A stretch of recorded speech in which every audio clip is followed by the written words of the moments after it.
sa aming barangay, bida ang mga gawang kamay. Yung mga bagay na akala ng iba patapon na, binibigyan namin to ng bagong buhay. Nakakatulong na kami sa kalikasan, nakakatulong din kami sa ibang tao para magkaroon ng pagkakitaan dahil itinuturo namin to sa kanila. Yung basura, hindi dapat to nagiging patapon kasi kung magiging masinop tayo, totoo pong may pera sa basura. Tara po, samahan niyo po kaming saksihan ang aming pinagmamalaking handicraft dito sa Proudly Noypi.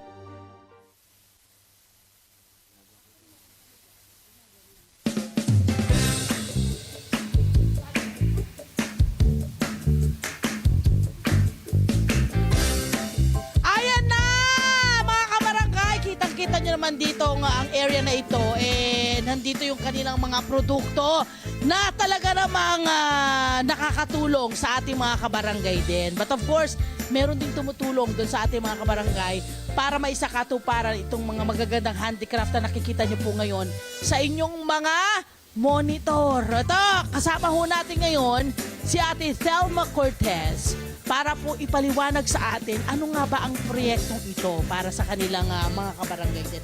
Good morning, Ate Thelma! Good morning po. Good morning. Kumusta umaga mo? Okay lang po. Inulan ka ba? Opo. Ay, Ate Thelma, gusto kong malaman itong area na to kasi malawak yung area nila no? Ano pong departamento ito ng inyong barangay? Livelihood Department po ito ng Holy Spirit. Bali, ito po yung pinaka-showroom namin dito. At ang alam ko, kayo daw po bilang nagtuturo ng handicraft ay nag-apply, no? Po. Paanong ginawa niyo?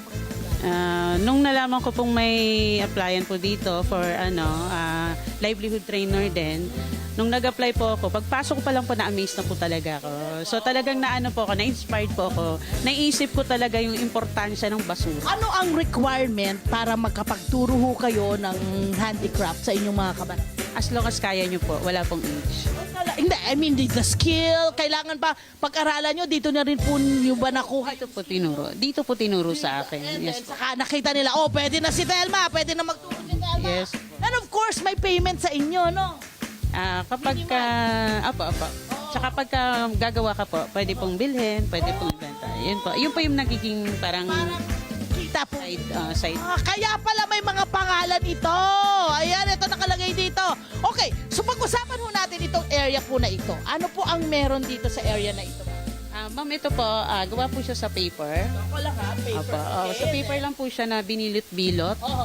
Tapos gumagamit din po ng mga wire na maliliit lang naman po. Correct. So papel ito, mga recycled paper. Yes po. So talagang wala kayong may tatapos basura dito. Wala. Welcome ang basura dito sa inyo. Yes po. Ayan, so iba't ibang klase ang meron tayo. Anong mga pukot po sa bag? Ano pa po? Ito po, straw. Ano naman tayo sa straw? Mga Naku, ang daming ganyan natin, Thelma. straw po. Oo, Yan. ayan. Makikita natin. Ano naman ang nagagawa nyo sa straw? Anong mga kagamitan? Ayan po, pwede po siyang maging bag. Tapos, ito po, yung pagka may mga letters po, kunyari Meralco Bill, yan, ganyan po. Patungan po siya. Yung mga, kunyari sa base po, yan, mga box po. Ito.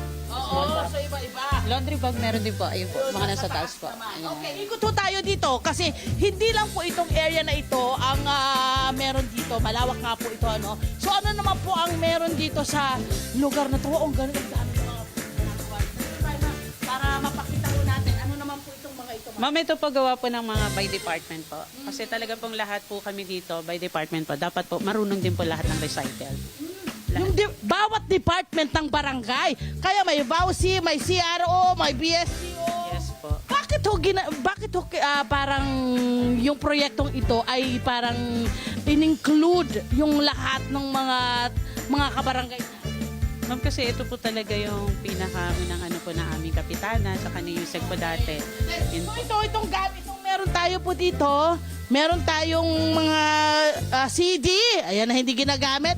Yung isa naman ay mga plastic cups, correct? Dito naman po tayo sa area na to. Ano naman po mga nandito na mga recycle din po. Anong meron Po ito, spoon. Plastic spoon. Plastic Opo. spoon? Tapos ito po ma'am, nagmo-mold po kami ng ng paper din po. Bali binabasa siya, hinahaluan din po ng para maging vase po. Oo, ayan. Okay, wala po dyan. Dito naman po tayo. So So mostly talaga, itong mga ito ay mga recycled po lahat. Ayan, okay. At dito naman, makikita natin anong mga meron po ito. Opa, ito rin, may pagganito ho kayo, may mga pabulaklak din. Ano naman, made of what naman? Paper din po ito na binilot-bilot ako. Okay, at yung iba, ayan, may pabulaklak po ito, madam. Ano naman po ito? Made of tissue po ito. Tissue? Yes po. Gawa po siya sa tissue. Ano yan, recycled na tissue? Oh, ito naman. At syempre, friend, ito na ipapakita natin yung pong paggawa naman. Ready na kami rito. Okay. Ito ha, love, tingnan mo ha. Ito, mami, ano po pangalan po nila? Conchita Fernandez. Si Ma'am Conchita, ang isa ring trainer. Napakarami nilang trainer dito sa Barangay Holy Spirit na ang balita ko 20 years ago pinangunahan ang pag-recycle ng mga bagay-bagay, ng mga basurang akala nila patapon na dito sa Barangay Holy Spirit. Tama po ba? Opo. Pakita naman natin itong mga ito. Una, kailangan ipakita natin ang pinagmulan ng mga ito, itong mga material na to. Galing ito sa mga lumang libro na dinodonate nila. Ito po yung mga librong ito, yung mga luma. Para alam naman natin, di ba, na hindi tayo basta-basta gagawa lang ng ganyan at pipilas ng mga papel-papel dyan. Mga recycled dyan, mga kala natin mga patapon na dinodonate na libro. At ito pa, maganda ito. Tingnan ito. Ito, yung mga dinodonate na mga malalaking grocery chain dito sa atin. Tapos ito yung mga papel na binibigay ng mga pang-promo, mga 6-7 years old na ito, binibigay dito. Ito nagiging finished product natin ito. Yan, ganyan yun, di ba? Ngayon naman, mami, anong gagawin natin dito? Ito, kunwari ang gamit natin ay itong lumang libro. Nabubulol na ako sa excitement. Ano po yan? Yan. Anong magiging produkto? Marami po, bags, paper organizer, flowers. Flowers, ito bag, ayan po. Ito po, umpisaan natin. Ano pong gagawin natin? Ano pwede natin ipakita? Ayan. Ito po, ano po yan? Magiging? Fire organizer. Ayun, bookend. Parang bookend, opo. Ano pong papel ang gamit? Ito pong lumang libro, mga pahina ng libro. Paano po natin gagawin yan? Sir, pinaghati sa gitna. Tapos ibibilot po siya sa yung wire po na to sa payong. Opo, wire Payong po. Wala pong tapon sa amin eh. Ito po, ibibilot lang po yan dito. Ganon. Tapos iro-roll po ito. Pinaiikot po na. May moldy din po ito. Okay. Mga dalawang ganito po. Okay, pakita natin, lapit tayo para makita natin. Kasi medyo mabusisi, kailangan talaga. Opo. Pulidong gawa, pinong-pino talaga yung gawa. Tapos lalagyan lang ng bilot. Didikit. Paano po dinidikit yan? Lalagyan po ng glue. Ayan, ito kunyari meron po tayong glue. Nasaan yung glue natin? May glue tayo dito kanina. Ayan. Opo, ayan. Ayun! Kasi busy to opisina. Oy. Sige, lagay. Ito po, may glue. Ito po sa poser, mayroon din itong moldy na ididikit sa... Pintel-pin nga lang po ang moldy namin eh. Tawa para marol. Ano hindi na... Nirolo natin yan, magiging ganito Ito na po na. yan. Glue yan syempre. Di ba? Kailangan pakita natin may glue. Ito po to ng wire. Floral wire. Floral wire, opo. Ito po, binibili rin. Ayan. Ito na po yun. Tapos, ito, ang ginagawa natin, parang parang nga naman basket, di ba? Parang ka nagtatahi, sinusulsi mo yung floral wire na yan dito sa mga bilog-bilog na ito, parang tinali mo siya para maging isang compact na matibay na ganito, na pader, di ba? Parang siyang pader nga, bookend nga naman. Pag nabuo yan, ito na po itsura. Pakita natin, mami, ito.